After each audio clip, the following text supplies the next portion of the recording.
naza mwana moto te po akosa ngai abongwani pete po awangana nzambe ya le nazarien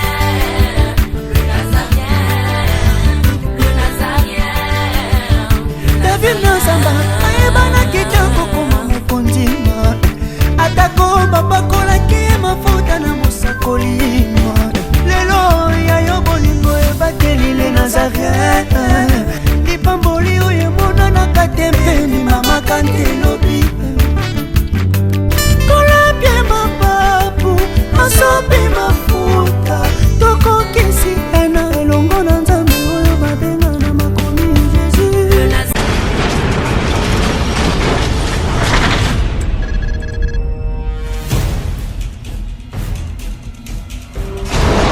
naolia bakiti na bamesa atanya ukondoko namona yo nacha yo na mwamba na minito na kata pena katikati ya saki ya fufu. Oui, allô est-ce que tu bonjour. Boni. Et le côté, et puis qu'il y a mon bureau à travailler tes micros. Donc dès que tu as un galère na niveau 0. Tout ça là boy. Moi il n'a pas bon vraiment mingité. Mais nazo tchela bino moi mkio naza nango na agence moko boy Nazareta. Sarita qui dit sérieux. Oh. Maman, comment est bon donc yo pesa au fouti mbongo pour partir à poto biso to ya to jubilo. Na bengi ya Scotty. Agence moi ifungami comme na Nazareta. Na kufie. Agence lisusu. Naka sansu mulongo kuna. Pour nous là susu. Kuna eza mambo mulongo te. Ye si afuti mbongo kuna partir à poto biso tozo ke ko récupérer biloko oli. Ah tika boyeko. Yeso mona makamba bongo na monte. Bat papa si mbongo kuna biloko ke récupérer biloko oli na agence. Ezalaka. Mais moi bandi. Maman. Dès qu'il a yebisi ngai mais na limité. Na lingi na mona ki mona mbeso. Poli kamba boye. Na monde na ne salamate. Mama yebisa ngai. Ba pesi mbongo kuna biso to récupérer biloko kolia awa. Ya solo boutique Nazareta ezali boutique où ezali à distribution ya produits alimentaires. Ah! Sali poto sunga bandeko oyo même ba oyo bazana na peu de ressources comme la boîte bandeko on bazana niveau à Kinshasa même avec un petit rien. Donc à partir à $10, $15. Donc si on a un bon côté, nous devons na poto ko sunga yo a ozuka biloko kolia. Eh maman Nazareta nzamba pambola ya bakise mikole belé awa na sena mokili. Et bongo awa tozawa poto yeba adresse awa.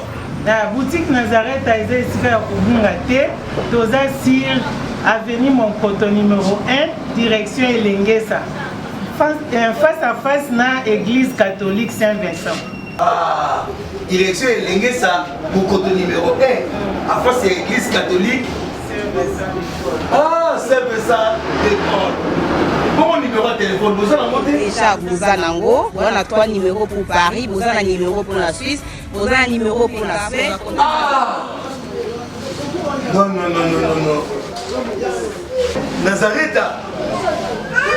Nous allons la Congo Sili.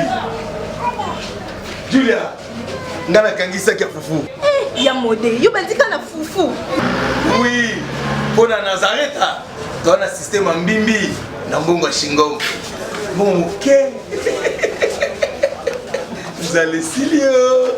Sarita qui dit sérieux. abongwani pete po awangana nzambe ya le Nazarien.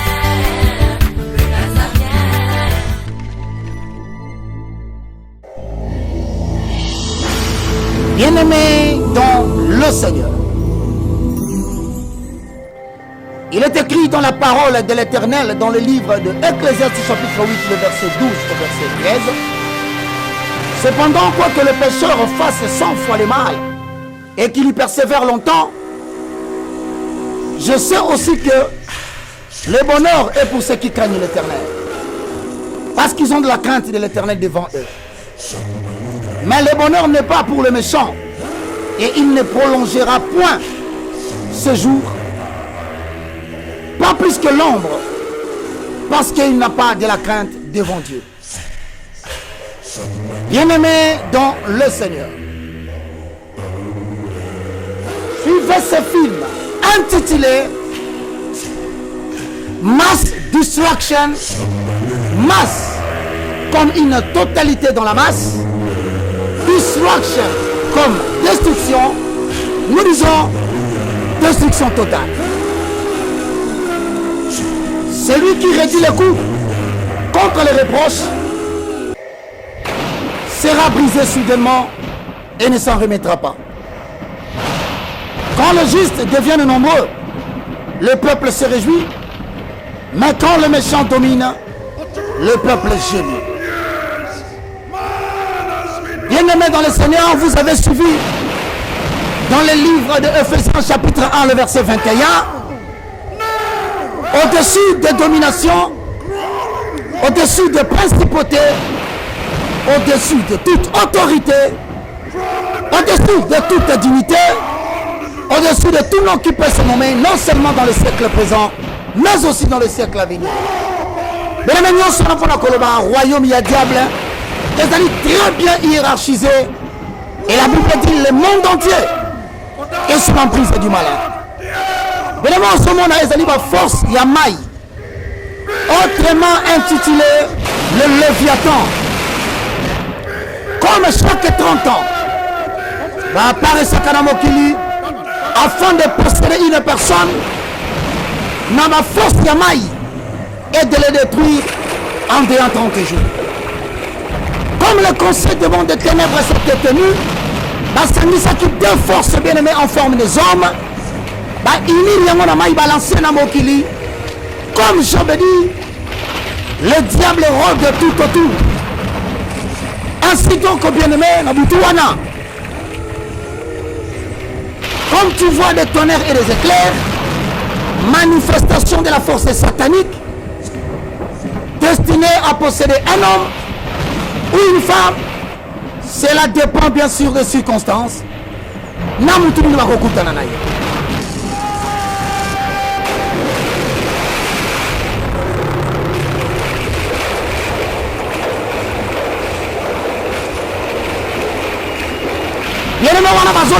Comme chaque nuit, le monde des ténèbres se réunit pour lancer sur la terre des malédictions des démons censés habiter dans les corps des hommes ou des femmes afin de les pousser à commettre des sales besognes et détruire l'espèce humaine créée par Dieu. De la manière qui voyait, l'esprit mauvais a pris la forme matérielle. Et comme on dit toujours, le diable se déguise en ange de lumière, c'est un imitateur de Christ. Il a fallu que Christ revêtît la forme humaine pour sauver l'humanité. Bien le matin qui est dans mon kili, a possédé moi si ton mobali, Léviathan force de mer, Mesdames et messieurs, bonjour, très chers internautes. Vous qui êtes en train de nous suivre, il est temps de suivre la prédication au travers le film nigérian, interprété, mêlé de commentaires bibliques, assaisonné avec des versets bibliques pour associer votre foi auditive avec la foi visuelle. Comme le dit la Bible dans Matthieu chapitre 28, le verset 18, Jésus-Christ étant approché d'eux, il dit, tout pouvoir m'a été donné dans les cieux et sur la terre. Et il ajouta, allez partout dans le monde, faites de toutes les nations mes disciples. Ainsi, lorsque vous regardez de Timothée chapitre 4, verset 2, la Bible dit, presse la parole, insiste à toute occasion favorable au monde. En fait, bien aimé, aujourd'hui, nous allons vous proposer la première partie du film que vous avez déjà suivi pour vous donner une explication afin de comprendre comment est-ce que cet esprit mauvais était entré dans le corps de cette fille et comment est-ce que cet esprit a tourmenté la famille jusqu'au point où ils sont arrivés à chercher le pasteur que vous avez vu. Et donc suivez la suite, n'a rien d'autre que l'explication qui nous fait reculer en arrière afin de vous faire comprendre comment l'esprit était entré. Nous vous promettons qu'après cela, vous aurez la troisième partie, conclusion, comment cet esprit doit sortir. Car tout ce qui a un début sur la terre a toujours une fin. C'était le moindre de tous, l'évangéliste Roger Daka, qui saisit toute occasion d'évangélisation au travers Table Sainte, au travers la prédication de dimanche, nous venons d'ajouter le troisième au travers la cinématographie. Suivez ce qui est l'origine des démons qui ont rendu cette fille lunatique. Merci beaucoup, bonne évasion, que Dieu vous bénisse. 00243 9 98 82 0 0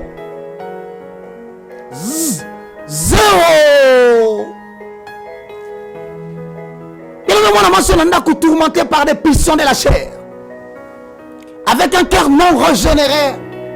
La Bible dit les désirs de la chair sont opposés à ceux de l'esprit. Cependant, retiens, qu'il existe 5 déviations qui engendrent la malédiction dans la vie de l'homme. Je n'en citerai que bien aimé une, la désobéissance aux parents. Bien aimé, porte d'entrée, il y a monde, il y a ténèbres, avec Fongwama.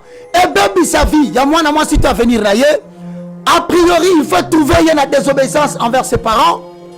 D'où le commandement de Moïse qui dit, honore ton père et ta mère, afin que tu vives longtemps. Honorer veut dire écouter les instructions de ton père et de ta mère. Le mettre en pratique, même s'ils sont présents ou ils sont absents. En d'autres termes, bien-aimé dans le Seigneur, respecter ton père et ta mère te donne la longévité chronologique, mais écouter leurs instructions, paroles qu'ils déclarent, te donne la longévité spirituelle. Maman la Sazoloba, moi Nazoluka Ndenge Sabima, Lokola Yozolanda Biso. Quelle est la pensée qui tourmente ta tête par rapport au conseil qu'on t'a donné dans la famille? Mass distraction.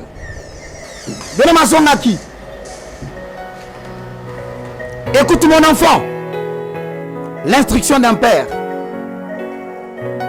Sois attentif pour acquérir le discernement. Car c'est une bonne éducation que moi je te donne. N'abandonne pas mes enseignements. Car j'ai été moi aussi un fils pour mon père. Et ma mère me chérissait comme un enfant unique. Proverbe chapitre 4, le verset 1 à 3.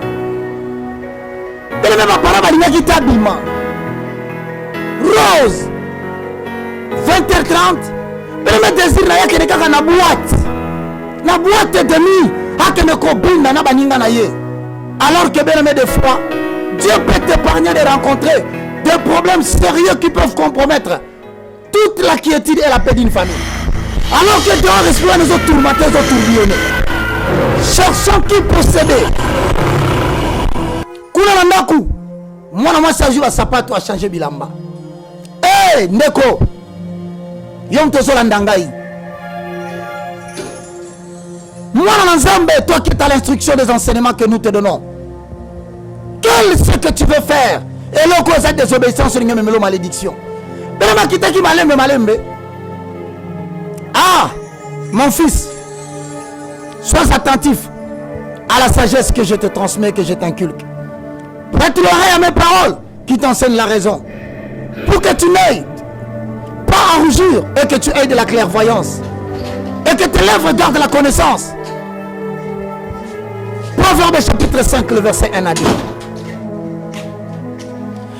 Combien de fois Dieu ne t'a-t-il pas empêché de faire quelque chose? A-t-il un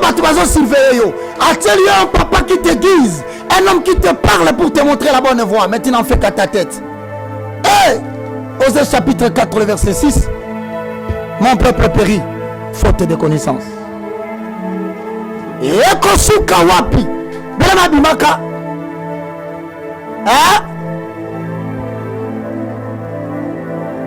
Maman qui est la chambre, comme une maman qui surveille, elle avait la vigilance bien physique, mais il lui manquait la vigilance spirituelle. Car Proverbe 14, verset 1 dit, une sage femme bâtit sa maison, mais l'insensé la renverse de ses propres mains. Bien maintenant, moi, Gangaki, est-ce que la nature ne vous instruit-elle pas? Il y a un sentinelle basolo libre. Mais il y a un qui sa monter. Il y a un qui na zone. Mais papa n'a pas de tomboka. N'a pas tomboka. T'es quand on a koya. T'es na koya. Maman n'a pas de temps. On n'a pas de C'est là la personne, c'est quelque chose. Deuxième déviation qui engendre la malédiction, la corruption.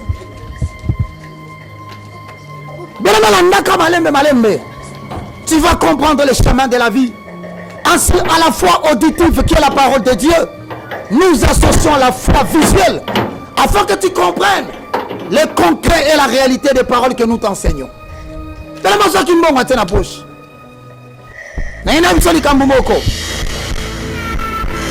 chaque fois que le monde des ténèbres va te solliciter pour faire quelque chose, la première des réponses qu'il faut donner au diable, c'est non.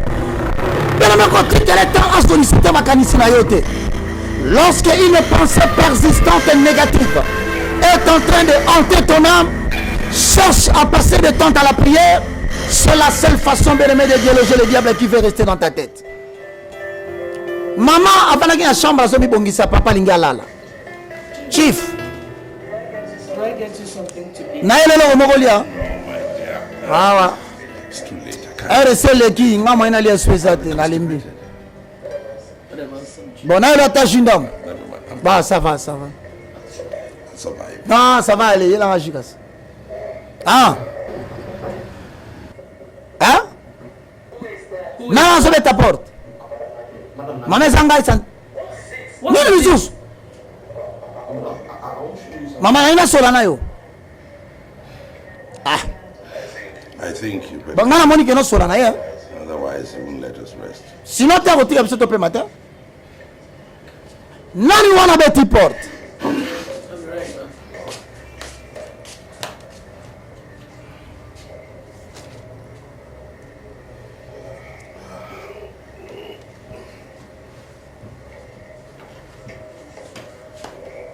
Bien aimé papa, là qui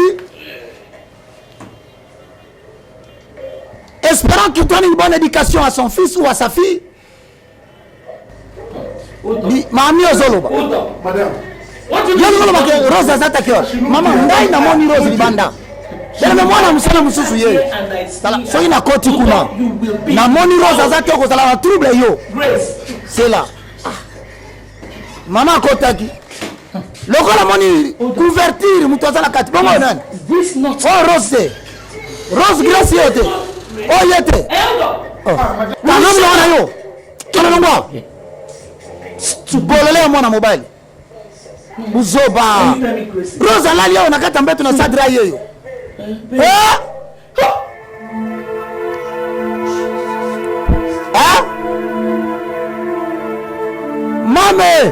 mame you out of mama mwana makanisa bi Rose do you want to kill oza malamu te ozobela na mutu olingo bo matata na yo I'm not going to any night bongo soki na fete nino yake biso to yebite mame bien aimé la baki no première déviation c'est la désobéissance. Deuxième désobéissance, la corruption. Associé à la troisième, maman siko ne aligné engendré yango. Voici comment le diable s'installe bien aimé dans une maison et dans une famille. Va-t-elle le dire automatiquement à papa? Quelle sera la réaction de papa vis-à-vis de l'enfant? Ça s'appelle indulgence parentale. Chacun l'enfant bien-aimé montre-lui la voie qu'il doit suivre. La verge de la correction donne de la sagesse.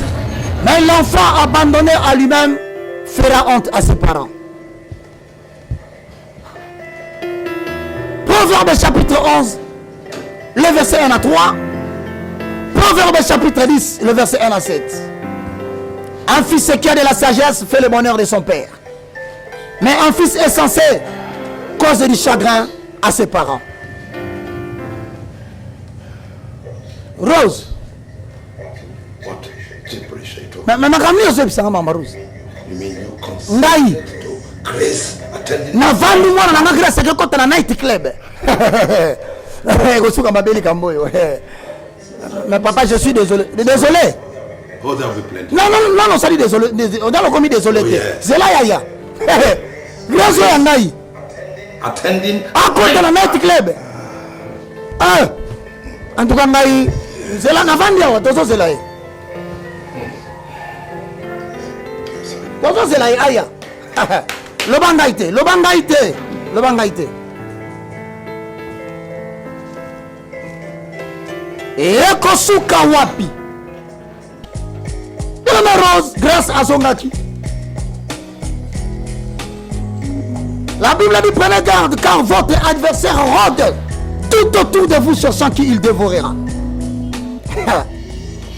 Bien-aimé dans la vie, deux fois que la comité qui a un problème au télé, t'as la copain. Bon, ma petite Rose, bon. Bon, ça va. Na moni la kota na ndako, t'as la carte comme butu. Mais ça t'habite lobby, na obenga yo. Bien-aimé bakabwana qui m'embala songi na mutuka. Mais les forces de mer Léviathan, malheureusement, parce qu'il banda. Bien-aimé tala nenga tosa ba problème na vie. On y a quoi balé le point ni bala nezo simbate. As-tu pensé à la désobéissance que tu as commis une soirée? Esprit m'a bon côté la yo lelo. Et en ta vie na yo, et même en posé ba acte de regret à na vie na yo. As-tu posé la question ba côté nengenin? Mass destruction. L'Éternel Dieu dit à Abraham, va-t'en de ton pays, de ta patrie, de ta maison, de la maison de ton père vers le lieu que je te montrerai.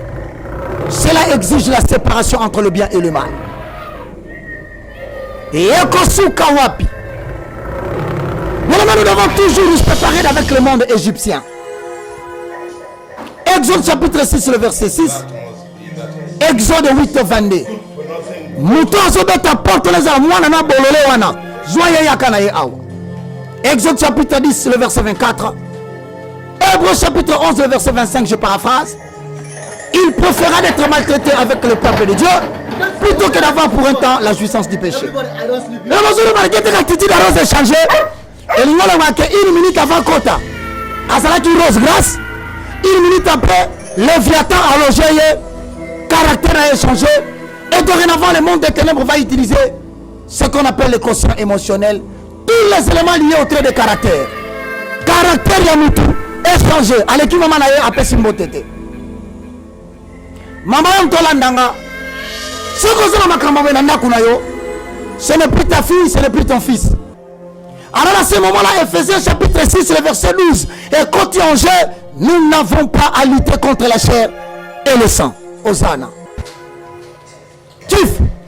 Tu vas te le mieux, hein? C'est quoi ça?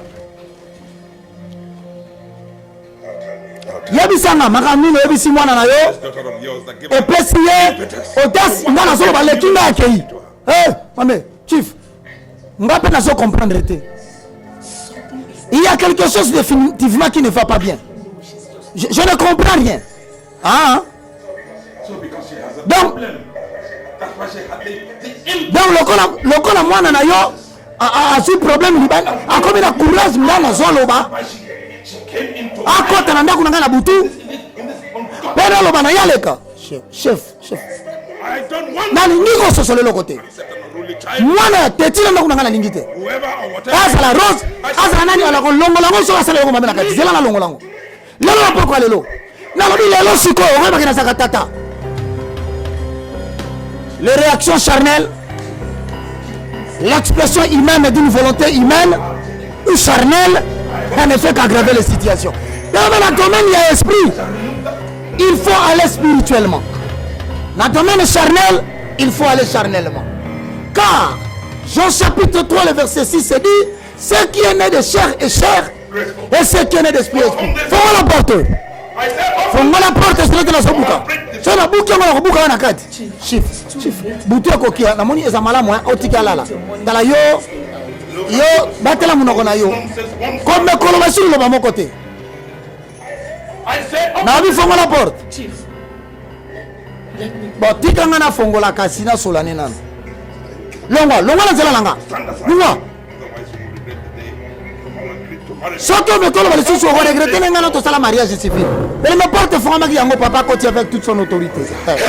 Yo And what do you think you're playing at? Yo kanisi yo zanani. Mwana tomboli misu. Pele maza su mwana te Léviathan koti.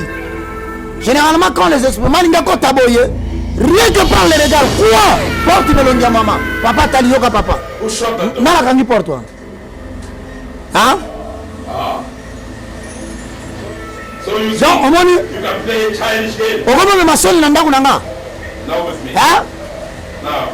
Tu veux? Now. Na longoli ceinture, na longoli boucle. ozo beta ma rose nengo beta ma na vina ote père nazo tuna ni tuna il faut passer na brillano sinon te nazo beta yo sérieusement yo va uti na butu boy bele ma ko yanola yo ina fiola yo harisi yo sala na betanga papa tari hein olobi yo harisi yo sala na betanga oh mungonga fait autorité boy sentir ko yi ka oh nini mais nani ana solo makambo nani na besa nani wa solo bao nai Léviathan force des mers hein mama nzambe yo sali boma osali boma munene na tombola wana bambo na mire bato lokola bino basalama mpona kozwaye kobeta ye mpe kobwaka ya kufa Beleme la regarde pas ma projet qui papa tala mu papa ne koti.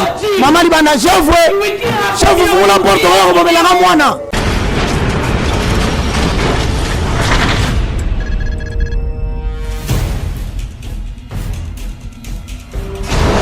Très chers frères et sœurs dans le Seigneur, amis amoureux de l'évangile, nous voici encore une fois dans un nouveau programme. C'est un nouveau programme qui vous permet de recevoir l'évangile au travers de l'industrie cinématographique. Avec le moindre de tous, l'évangéliste Roger Baka. Vous le savez bien, très chers bien-aimés dans le Seigneur, que dans le livre d'Ésaïe chapitre 2, le verset 1 à 4, tel que corroboré par Michée chapitre 4, verset 1 à 3, c'est qu'il adviendra dans la suite des temps, la montagne des sillons de l'Éternel se lèvera au sommet de toutes les montagnes. Alors qu'il est temps pour nous, bien-aimés dans le Seigneur, de faire de l'Église la réponse aux problèmes de notre nation et de ceux qui vivent partout ailleurs. Voici ces programmes pour lesquels nous demandons à tout investisseur chrétien, à tout entrepreneur chrétien, à tout enfant de Dieu qui a une quelconque activité. L'Église, corps de Christ, existe dorénavant. Par ces émissions, vous qui êtes en Amérique, vous qui êtes en Europe, en Afrique, en Australie, en Asie, nous sommes en train d'interchanger et de piloter la nation au travers de l'évangile. Suivez dorénavant cette émission de films nigérians interprétés avec les tam-tams de l'évangile, avec la mélodie de la chanson, avec l'exhortation afin de booster votre foi. Par conséquent, nous demandons à tous ceux qui nous suivent, vous avez besoin de faire valoir quoi que ce soit. Nazaréen TV est là pour vous permettre de devoir passer par ceci afin de faire connaître votre œuvre, car vous le savez, l'humanité peut oublier votre nom. L'humanité peut oublier votre date de naissance. L'humanité pourra même aller plus loin. Oubliez bien aimer votre visage. Mais il y a une chose que l'humanité n'oubliera jamais, c'est l'œuvre que vous êtes en train de faire. Voici donc l'occasion, au travers de cette audimat, au travers de cette tranche, de pouvoir faire connaître votre entreprise, de faire connaître votre initiative, parce que quelque part, il y a des chrétiens qui sont capables de faire jonction avec vous afin de faire crier le nom de Jésus-Christ de Nazareth dans le monde. Bienvenue encore une fois dans ce programme. Donc, rejoignez-nous au travers nos numéros de téléphone que vous connaissez déjà. Vous aurez chaque semaine un film à caractère spirituel qui touche à la démonstration de la puissance de Dieu, qui touche à la connaissance de l'évangile, qui touche sur les rapports qui concernent le peuple de Dieu, l'onction et Dieu. Et donc, bien aimés dans le Seigneur, vous serez complètement édifiés comme un rocher. N'oubliez pas, vous avez la possibilité d'envoyer vos spots publicitaires, vos concerts, vos manifestations, vos conférences, et pourquoi pas la promotion de vos produits, parce que dorénavant, le corps de Christ a pris en charge l'œuvre de leur Père. Merci beaucoup pour avoir suivi et nous vous proposons cet extrait. C'est ce que vous allez suivre dorénavant. Merci, soyez bénis.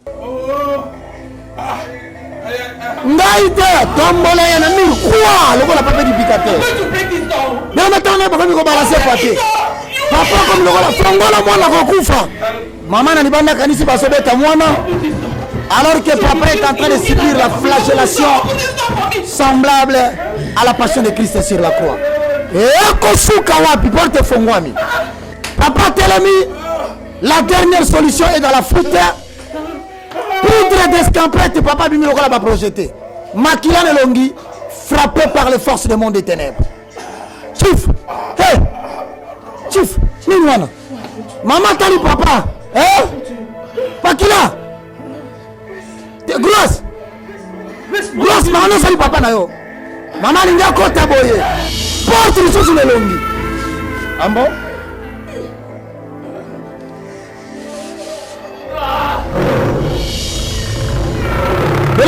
kozanga vie à sanctification. En accord avec 1 Thessaloniciens chapitre 5, le verset 23.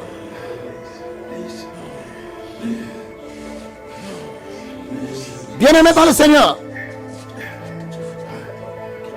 c'est une responsabilité personnelle de savoir ce que tu dois faire pour préserver ta vie du mal. Ainsi l'Éternel nous a donné les moyens pour être sanctifiés. En accord avec Matthieu chapitre 23, le verset 17. En accord avec Jean chapitre 17, le verset 17. Sanctifie-les par ta vérité, car ta parole est la vérité. Yokosuka wapi.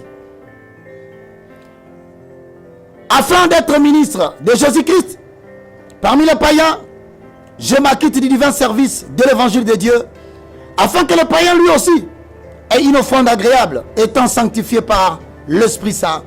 Romains chapitre 15, le verset 16. Yokosuka wapi, papa n'hôpital. Bien que le manque de la sanctification a des conséquences regrettables dans la vie de l'homme. En effet, en accord avec Acte 20, 32, papa Tuni Mutuna, Naza wapi, donc il avait perdu connaissance. Vous êtes à l'hôpital. Hôpital, papa. Mais na côté en Nengenin. Chief. Ezali Solomoko Moulaï, na Robert Tolo Nandao. Pour l'instant, na Zobatena Banda wapi, pour na Souka wapi.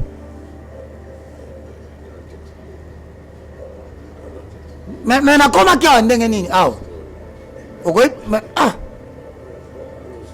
Mais Rose, maman Rose, maman Ozoloba. Chief, makambo belé salami peut-être on retrouver mémoire après. Je ne sais pas par où commencer l'isolo ya makambo. Mais zwaka makasi. Na ko expliquer au nyonso, Ah, bien aimé, moi na banga mobali paye yo aye. Mama Boni. Papa Zoka Nengenin. Te moi nanga ça va. Mais aussi là nango papa Zamalam, Ah. Mais en fait, qu'est-ce qui est arrivé? Moi je comprends rien. Qu'est-ce qui est arrivé? Moi non. Mais tout n'a pas été, hein. Ce n'est pas le moment tu t'as papa Pema, s'il te plaît. Mais oui, mais comment moi je peux avaler des choses? Ken, je te dis, Fanda Kimia, papa n'a pas pour sa paiement. Ah mais non, ça va pas. Papa Tali Albi Moana, ça va aller. Zana Kimia, ça va aller. Je me porte bien. Bien un petit sourire pour donner de l'encouragement. Ce qui me permet de te dire, en accord avec 1 Corinthiens chapitre 3, le verset 17, si quelqu'un détruit le temple de Dieu, Dieu le détruira, car le temple de Dieu est saint, et c'est à cela que vous êtes. Pour vous faire paraître devant lui saint, sans défaut et sans reproche, en accord avec Colossiens chapitre 1, le verset 22. Hébreux chapitre 10, le verset 29. De quel pire châtiment pensez-vous que sera jugé digne celui qui aura foulé aux pieds le Fils de Dieu, qui aura tenu pour profane le sang de l'alliance par lequel il a été sanctifié, et qui aura outragé l'esprit de la grâce. Maman Zola Biloko, connaissant bien aimé le curriculum vitae, il y a des événements, Biloko, comment kotindika, moi kotindika, Moutaoko Tazate. 1 Pierre chapitre 2, le verset 9. Vous au contraire, vous êtes une race élue et un sacerdoce royal. Une nation sainte, un peuple élu, un peuple acquis, afin que vous annonciez le vertu de celui qui vous a appelé des ténèbres à son admirable lumière. Et donc, bien aimé dans le Seigneur, vous qui suivez ce film intitulé Mass Destruction, retenez bien aimé dans le Seigneur, quoi que vous fassiez en parole, en pensée ou en acte, faites tout pour la gloire du Seigneur. Papa Sanakinaku, après avoir été flagellé, pour avoir confondu le combat charnel au combat spirituel, si tu as filmé au Kosalanini, nous allons le découvrir ensemble.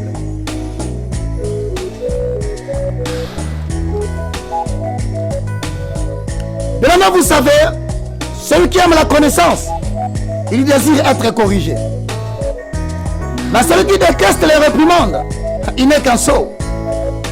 Vous savez, l'homme de bien s'attire la faveur de l'Éternel. Mais Dieu condamne celui qui forme des desseins coupables. La méchanceté n'affermit pas la position d'un homme. Mais celui qui est droit ne sera pas déraciné. Bien-aimé, papa continue. Mais le sentiment de l'agression continue à ranimer ses forces. Papa continue à se fan. Proverbe chapitre 12, le verset 1 à 2. What do I prepare for? Nala mbeloni ni bolia. Nothing, my dear. I don't have any. Tete naza na petite. Sima, na rolia sima. But you wouldn't mind a drink. Well, Steven. Please get us something. Ah, lukela papa ne logomoko Alia. Amela plutôt. Vous êtes en train de suivre Mass Distraction. Nous sommes en train de battre les tam-tams de l'évangile au travers des films afin de vous faire considérer la parole de Dieu au scénario qui généralement hante la vie des hommes, afin de ramener quelques-uns de ténèbres à la lumière, d'ouvrir les yeux qui jusqu'alors Yabaou va se tomber dans la carte de désobéissance et faire sortir des gens de la puissance de Satan à la puissance de Dieu. Bien aimé, tout le monde, ni ne zo kwante famille na yo, et quelle est la solution à prendre dans le film?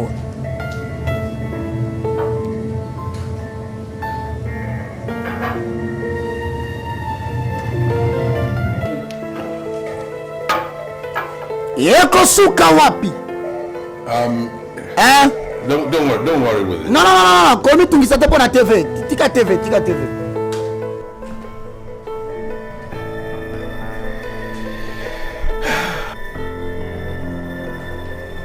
Ainsi donc, bien aimé, écoute la parole de l'homme sage. Écoute la parole de l'Éternel. Un bon renom vaut mieux que de grandes richesses. Grâce à vous, la prenda coup.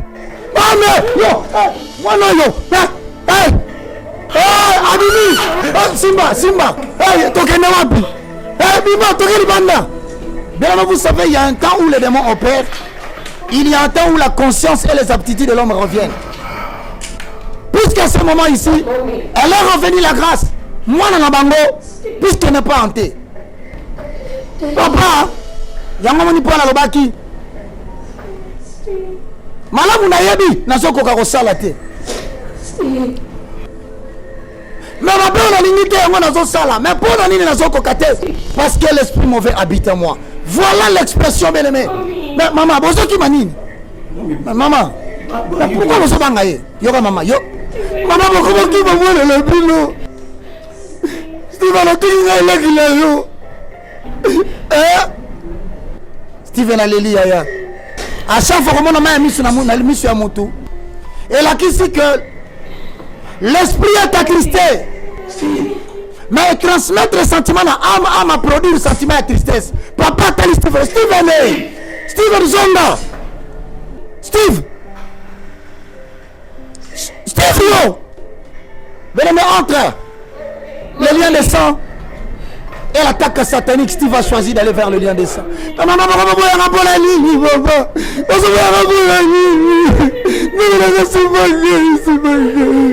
Ah. Bien aimé, ça s'appelle le studio de détresse. Oh, je m'en ai marché le lazo de la boye. Oh, mon amour soit tellement la balabala qu'on condamne. Oh, mon amour soit la prostitution qu'on condamne. Oh, mon amour soit contre la carte pédérasme, maintenant la lesbianie. Bien aimé, ne soit pas rapide à condamner. C'est vrai, elle avait désobéi. Mais il arrive un moment donné où la conscience nous dit et là on est tindé dans l'abîme. Tala le vina ngandenge komi.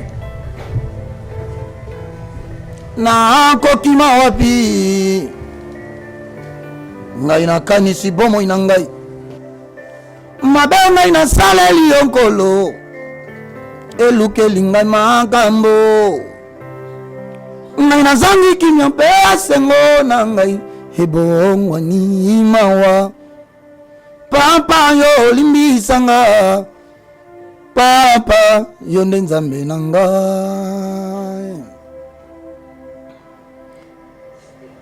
Yaya Steve. Pour aller papa la maman va comme qui mangai. T'es n'a pas sûr qu'il n'y a rien, il n'y a rien. Papa il n'y a rien, maman qui mangai pour le la salle non, il n'y a rien. Il n'y a rien. Je te dis qu'absolument tout va bien. Crois-moi, tout va bien. Mais il nous arrive des fois de poser des actes. Oh, comme la rabisso malheur na vie. Au sein, et ça qui avortement est compliqué comme botanetilelo. À d'autres prostitutions, et même là il y a un esprit tilelo, à coca se débarrasser de l'eau quand même maladie dans zoto. Il y a un moni bayembi balobi. Naina kokende paina papa. Naina kondima mabe nangai. Ngana kolo bana ye papa. Limbisa mabe nangai. Naina kolo bana ye li susu. Ngai moko na kokite. Papa simba bomoyi nangai. Limbisa mabe nangai. Yonde kimelo nanga na tango na pasi. Ndeko nanga yo mtu fine suki lelo na ebisio moi non plus je ne te condamne. Mais vraiment ça choquant ma bozo sala moi no mama. Osokite? Yaka nanu. Choque ça te na njoto. Oh. Osa bien. Mais ma voix étrange moi quand j'étais dans la chambre. Non papa. Ah ça normal. Steven. It's not non, ce n'est pas que to lingine de korayote. Non maman, moi je ne peux pas rester là mon sœur nanga likolo. En tout cas moi je ne tolère pas ça. Non, moi nous devons comprendre que personne n'essaye de stresser ta sœur. Parce que likolo kuna ngana ebiso mwana na ngai ata compétition football ndembo epumbwaka ndengo wana te. Na betoma lokola ballon kuna. Mais je comprends que tu pour mon papa bimaki mokolo na bibo. Nous allons établir les responsabilités. Mais au nom de l'enfer, sentinelle au sawapi. Mais les pauvres. Yo, mato ina kufa. Chef, nazalaki banda tango saki koloba. Nya. Comment moi nanga? Abimaka na lupango na butu. Personne na butu. Yo zalaki wapi? Oh patron, na lobi na yo yebi mwana na yo. Na lobaki makambu nyonso ndenga baka tel père tel fils tel mère tel fils. Mwana na yo kite abite ngala funga porte yo kam no. Ozolo banini? Menteur.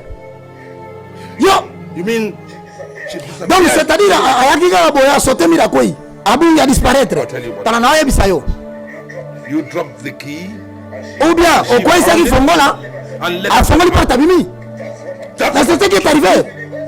Na kombo ya papa na mwana na molimo mosantu ngai na boya kina telema kina porte na koisi fongola te mais na petite qui a boy a forcé ngamoko sikona ni yoka na malamu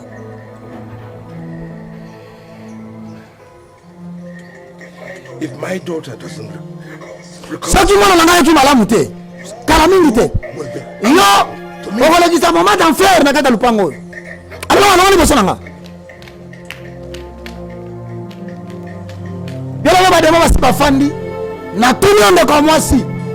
dans le plus profond de ton être intérieur.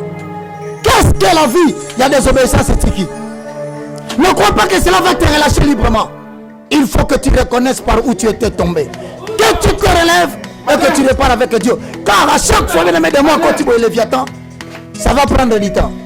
Ah, Abengi boy, Mwana Musala. I mean, any stranger. Tala. Pendant que biso sala qui te étranger mo ka kota ja tena ndako. Te madame. Madame, so sala na confiance. I sabi everybody with the company. Mutu nyoso yako.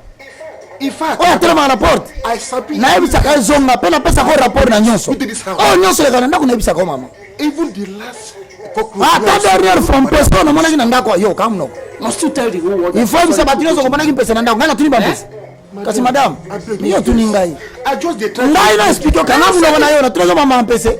Save your explanation. Tala yo mama madame. Yes, madame. Did any Est-ce que mutu mo côté a to visiter biso na ndako a Rose?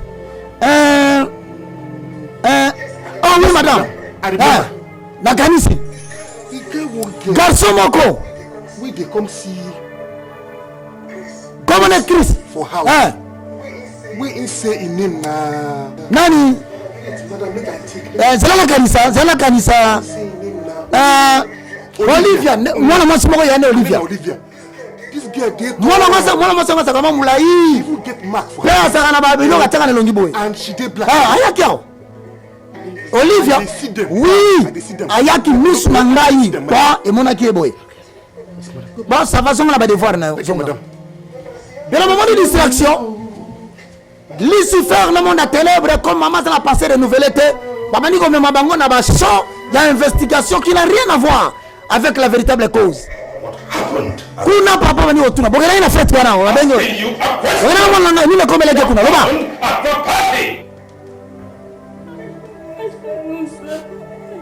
Ngai ebita agezo ngai to kende fête. Alors il a moi ça va benyo sur la night club. Hein? Night club eh? Were you not the person that... Yom to na kela ndakute ngai to bobo. Ezalaki kamara na biso moka mobali. Hein? Hein? Moi? Olobi? Donc yo, otiki mwana langa. With a strange na étranger. Of that ungodly Asongila mon problème. Pesande yano.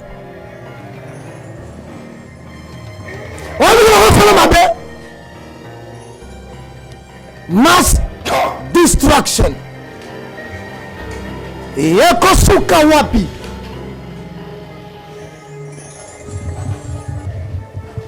Bela moli ekoti na kati ndako pole ekimi. Nicolas reri ya mutu moko. Mama na sengi o pardo limbi sanga longa na misu na ngai. Longa na misu na ngai. Yango yo mtoza na posta bele me na weekend yo. Na semana zoya, olovana na ndaku te. Na beta moi tour na Château Rouge, na kenda ta la Chantigny, na bima na fête bien aimé. Ba idio comme il a mutu. Laisse-moi te dire si tu pouvais savoir la conséquence de Ramozo Sala. Peut-être me l'opposé qui a toi na tête. On va ni sentinelle. Batinda ki batu. Ba investigateur policier. Dans le cadre d'investigation, bonjour papa. Papa Toza va charger d'investigation. Oui. Bino Banan. Est-ce que idiot ana bana bakangi Chris à répondre? Chris à répondre mais faut que sur la mona na nani? Papa. Bon, ça va sens na bino perdre be bonno sur la mona na ngai. Oui, pour des raisons d'enquête, investigation, on doit soumettre ta fille à certaines interrogations. Interrogations. Gentlemen, you don't know. Bilenga Mibali, en tout cas, je ne suis pas sûr que vous m'avez besoin de Bosala. Maman ne voit pas ma sa papa. Papa Talié. Donc on a moi aussi. Yaka na moi aussi, madame Yaka. Oui. Balingi bango na grâce. Maman tali bango. Mais maman bango bakina komo na grâce. Papa. Maman na ngai. Yo maman bango bakina komo na grâce. Ah, chief. Boya kasi papa boya. Bela chief. Expérience négative à connaître va bête ko le kabalo ya Champions League. À partir de mukolo wana baki. À moins que ma colonne comme on a dit colonne mouté comme on a fait à connaître ma colonne chambre on a dit sous-souté. Voilà que trop sur d'eux les investigateurs sont venus. Comme cela le cas de tout le monde de se tromper de champ. Il y a un problème à Zalango pour s'attaquer dans ma distraction.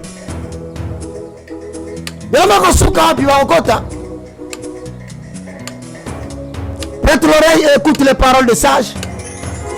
Applique ton cœur à mon enseignement car tu auras du plaisir à garder ces maximes au fait dans ton cœur et de les avoir à la disposition de tes lèvres chaque instant que tu les auras à ta disposition.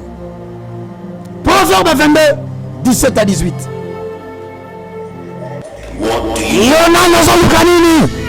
Hein? Ningongo bandi. Investigateur à tel mninga nalobi.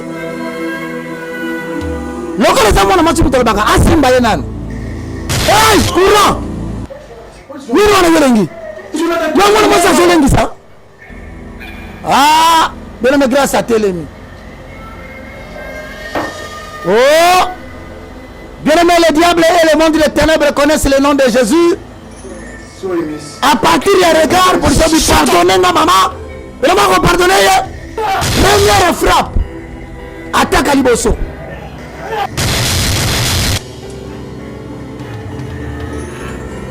Hein? N'a confié. Papa Télémi. C'est quoi ça? Les bandits? Hein? Boye! Mais banani baya. Papa Lokola a emprunté troisième jambe ya bâton. Conséquence de frappe. Et à Zwaki. Mais on a tous une idée. Hein? Aujourd'hui, tout le monde a disposition de la réunion famille. On va nous sabato. Nous t'avons à terre. Je vais mettre tout le monde à terre. Oh, il y a qui m'a fait une porte. Rose. Mais non, on va quel est le thème. Yo, so kate. Oh, bien aimé. Poudre de scampette. Chief. Et l'autre, c'est le Katukuna. Et ça, moi, la terre. Eh, Asubi. Émotion, bien aimé, Asubi Nabilamba. Je te dis que moi, je vais exprimer mon babé. Chief, s'il vous plaît, c'est la dernière fois. L'enquête est clôturée. Bisous, ok. Après l'histoire, ils sont partis comme ça. Donc la situation était très grave.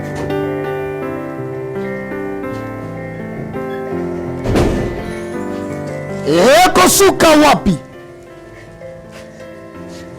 Chief. Hein? Olobine. Why don't we take her to the hospital so they can... Na pour la nuit, tu vas mener l'hôpital, tu vas bon de la ponaille. Moi, madame, s'il te plaît, ma femme que j'aime beaucoup. Oui, le problème, il y a moi, c'est un problème physique et médical. Qu'est-ce que ça veut dire? On a solo banayo que il n'y a pas de prescription médicale contre les démons qui habitent le corps de quelqu'un. Quelqu'un qui se comporte comme une lunatique. Il y a une prescription médicale, il n'y a pas ça. Na lobi na yo soko za ina compréhension na makambu ko comprendre mamu na solo. Bon. Comment allons-nous s'en charger parce que makambu comment tu l'aimes tout na ngai. Ça la maîtrise, Hein? Bon, je pense que comme c'est un problème spirituel, ça doit être résolu par des gens spirituels. Ou le procédé spirituel. Bien évidemment, il est bandit Kouya. C'est ainsi que la notion de la rédemption commence à entrer en jeu. Ce qui n'est rien d'autre que le type de rachat que l'Éternel accorde dans l'Ancien Testament à travers Genèse chapitre 48, le verset 16, 11 chapitre 13, le verset 14, bien sûr sous la loi de Moïse. Le rachat a été manifesté par une personne, le type de Christ. Mais malgré que ma continue la rédemption, encore une fois, va dévier chemin, va que pratiquant, il y a occultisme. Papa, nous on a une façon de se comporter. Moi on a procédé. And what scares me is when she begins to speak in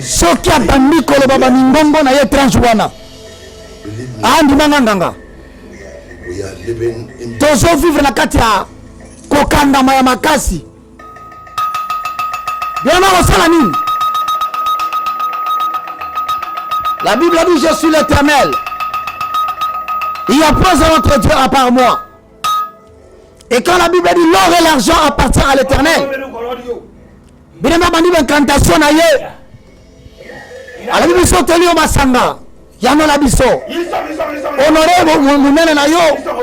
Pepe sa honneur na mabele yo. Pepe sa respect na nyonso. Bien aimé, la note la malamu, loin de moi de continuer l'incantation, interprétation mambazoloba. Bien aimé là. L'or symbolise bien aimé la rédemption. Je voulais dire que l'or représente le salut que Dieu accorde à son peuple. Mais l'argent représente la rédemption. En d'autres termes, cela veut dire j'ai le pouvoir de te racheter et de t'accorder le salut. Pourquoi vas-tu auprès d'autres dieux? Yéwana bandili susu. Mwana yo. Asana mobali moko ya butu. Ateli to ayoka. Loba milimo loba hein. Very dangerous and powerful. Esprit beaucoup dangereux et très puissant. Loba. Oh, ça peut. Nous sommes très jaloux. On va le tout. Quand? Comment? Loba. Nayoka. Mais ils ont choisi d'adorer les idoles. Ils ont choisi d'adorer la créature à la place du créateur.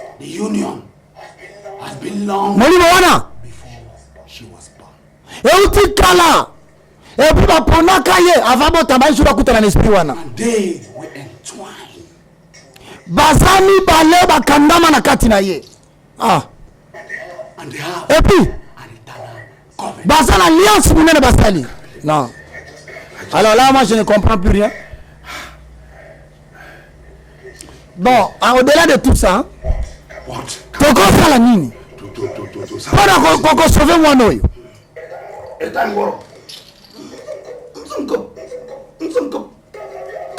Vraiment ça c'est d'incantation. They can be separated. Toko kiko kama la bango.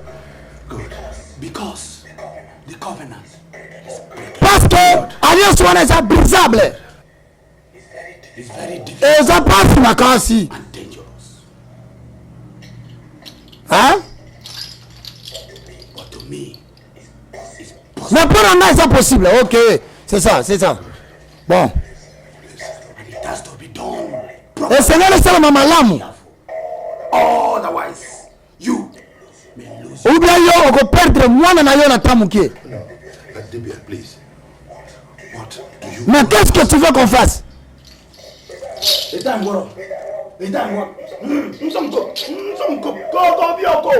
Vraiment ça qui va incantation na ye.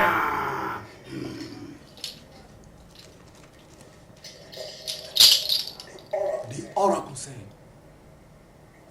we will bring all the material. Na kosenga yo un ensemble des items. Ya biloko comme maawa poto sala pratique ya kolonga l'esprit na kati na ye. A white goat. Okola ngai maki ya pembe. Maki ya koba ya pembe. A white dog. Okola ngai su tortue ya pembe. A white goat. Okomemela ngai nyoka ya pembe. A white Okoza palpito ya pembe. and also a white Okoza penya mamoko animal ya lokola muselekete ya pembe. Ilo wana senge yango wana. Oh, papa, pardon hein. Mais papa, wenze nini bateka ka babiloko ya bapembo lobi bilona. Bama. Na masomo ndenge nini? Je le mets tout ça pour donner la contrepartie. money. Everything is Avec moi, tout est possible. Moi, oui, je crois que tout est possible. Vous en avez raison. Yo, will bring your daughter down here. moi, na yo, ayawa, 3 jours ici, tout sera fait. Nabikisi. Papa, c'est possible. Au moins, il m'a queré d'abord au sengi. Nakoko bundananga pona soyango. Nakoso mwana nanga. Naya na yawa papa permettez ngana kota na chambre wana na bête maloko la ballon. Ah non, je pense que Luka ide mususu. Bon. Then how do we carry out the Bon, on va faire un rituel ndenge nini? Papa, mais ndenge na yebisa ke osiko moni ke ngape na ko perdre passage na kota na chambre wana te. Papa, c'est possible te, mwana na ko yawa te. Ah, alors mais ma continuer l'incantation. Bien ma c'est quoi tu ma colonne ndako ndanga. Sache que au tout côté quelques générations ya vina yo na maboko ya belimo mabe à tout moment à partir na yo au fongoli porte. Is it possible to carry out the rituals in your house? Est-ce que ça possible tout ça ba rituel na ndako na yo. Oui, mais si c'est ça, ça va. C'est bien, c'est bien. Ok, correct. You will come here. Take me. Yo, koyawa. Oko swanga, umemangana ndaku na yo 3 fois. Ok, natif docteur. Ngonga nani, traditionnaliste, merci.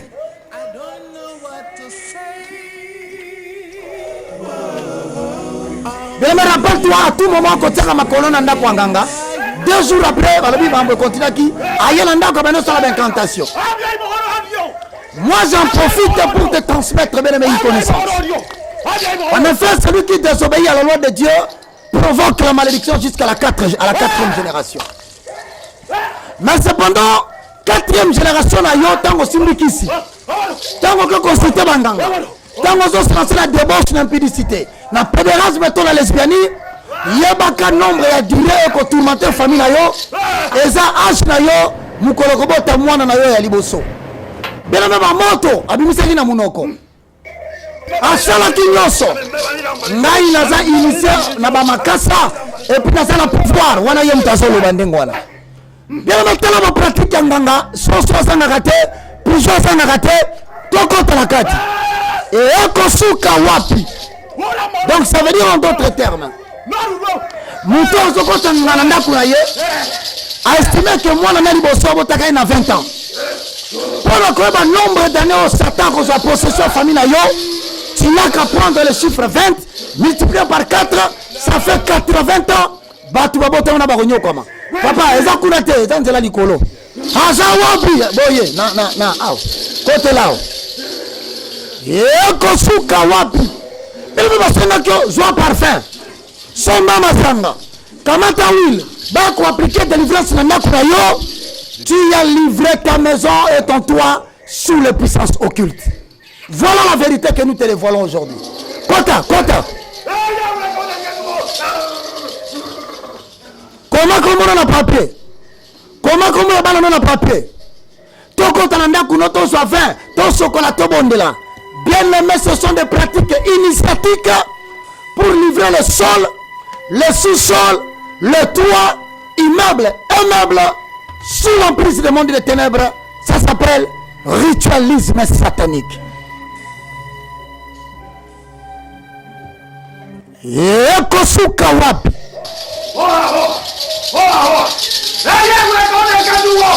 Nazo sacrifier soso yo pour passer l'investigation. Na ile pouvoir évaliste. Nazo sacrifier la carte sikoyo. Na lukarasine. Na ina zalo kola asente. Na kola mana pouvoir nyoso. Na dai nisema makata kona kuko. Na nazo sacrifier. Bien. Le monde des ténèbres est divisé. Avant de temps de cela. Yo son sezana. Ani okevu kereke vodo. Alabela na munoka mboka na ite soso yo. Akosana bia. Solo moni ba traduction, c'est alabela na munoka mboka. Lord and benefit. Yo mbainde la sa manufacturier d'esprit yo salela. Voilà comme le royaume du diable est divisé, il ne peut que fléchir devant seigneurie de la carte mon monsieur. On va nous fonctionner monde des ténèbres. Please. Nimisangai. Osala na mabete maître tiki na songa na bomo. Power bien ilaro. Obi na robo mayo.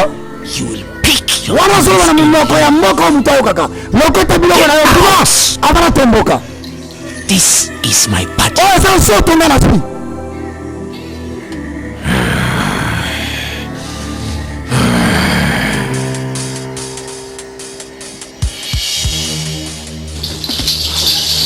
Accident. What is it? Have you Johnny? Oh, Nasalini.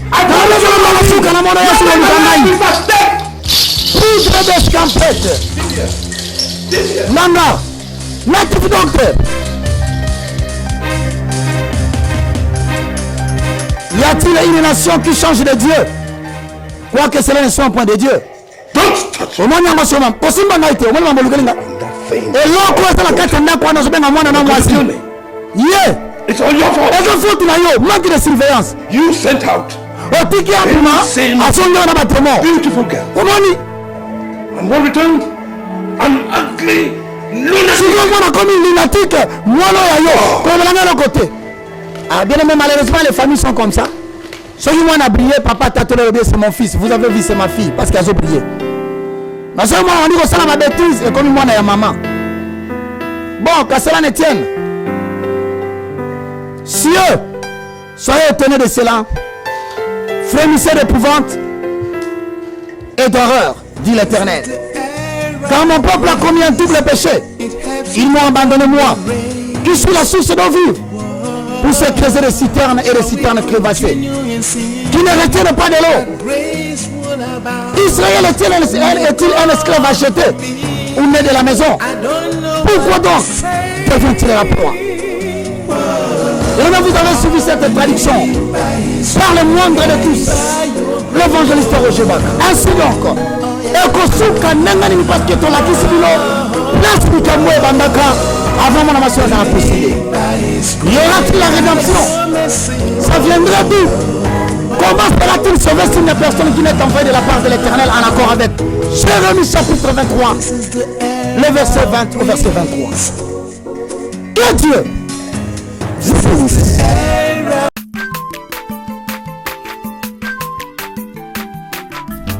Aza mwana moto te po akosa ngai, abongwani pe te po awangana.